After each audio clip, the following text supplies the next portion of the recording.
monsieur Samb dalal jàmm ci ngir gi ñi la fal ngay jiite réew mi alal ji na nga gis alal la joo xam ne képp kuy jiite réew mi duñ la koy jox pour nga mën ci liggéey alalu baykat baa ngi ci alalu sàmmkat baa ngi ci alalu nappkat baa ngi ci képp ku yeewoo ci réew mi rek alalam mi ngi ci alal ji nag même ñu nekk bitim réew nekk doomu réew mi seen alal a ngi ci duñ la koy jox parce que ba ngay campagne nag ñu dig yoo xam ni ñun ñëpp am nañ xalaat bu rafet ci yow moo tax jël jox la ko fexeel nag ba yaakaar gu nu am ci yow nga bañ ko tas nga jël alal ji nga liggéey ci. wallaay jóoba ji ba bés bi xoolal nga xam ne di nga ko am. déedéet fii tribunal la kenn du fi way kenn. mais yow liy neex na ba noppi bu ko yàq kii sama géwél judd la bàyyi ko mu tagg samay maam wax nag garaawul luy neex moom neex na ba noppi waaw bukki nag moom boo ko déggee yàpp waroo am xel ñaar ni da koy seeñu loolu boo ko déggee ci misaal maanaam réew mi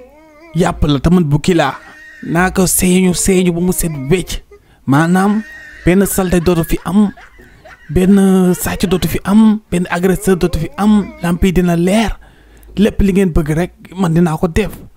mun nga bàyyi tamit nag sama góoru judd bi mu exprimer wu tuuti gën a yanjal bis bi waaye nag garaawul dompat sax ci sot la bokk. mais attends bu leen def lu ñaaw géwél mbay too aussi bu leen ma taal ay géwél lan yow sa géwél bu judd bi sa naka war léegi yéen a géwél nga am ñëw na ba si man wax ma ko yow monsieur Samb mënoo wax ba dun la taal yow mënoo wax rek ba tey dun la taal dun la boyal yow mënoo wax rek ba dun la boyal yow alal réew mi yëpp yi jël jox la ko ngir nga liggéey réew mi yow nga dem def lu la neex ba xaalis bi jeex yow ñu ngi la fal si mandat bu fukki at juróom-ñaari at nga fi teg rek ñëpp doyal yow monsieur Samb na nu yàpp mënoo wax tey jii ba dun la taal. xam nga xaalis bi ngeen ma joxoon pour ma liggéey réew mi dëgg la li ngeen bëggoon def moo ko si mais bu la xoolee côté technique mooy loolu xaalis mi ngi si réew mi ba tey parce que waykat yi artistes yi bu la tuddee soirée tuddee la guddi bu rëy bu yanj kooku di nga génne xaalis jox ko xam nga promoteur bu jël lamb tuddee la ko yoo xam nga toosu mbër jar na ay milliards kooku di nga jël xaalis jox ko sa jabar bu nga tuddee ay ngondal ay xew affaire yooyu tamit di nga jël xaalis jox ko loolu la rek mais du dara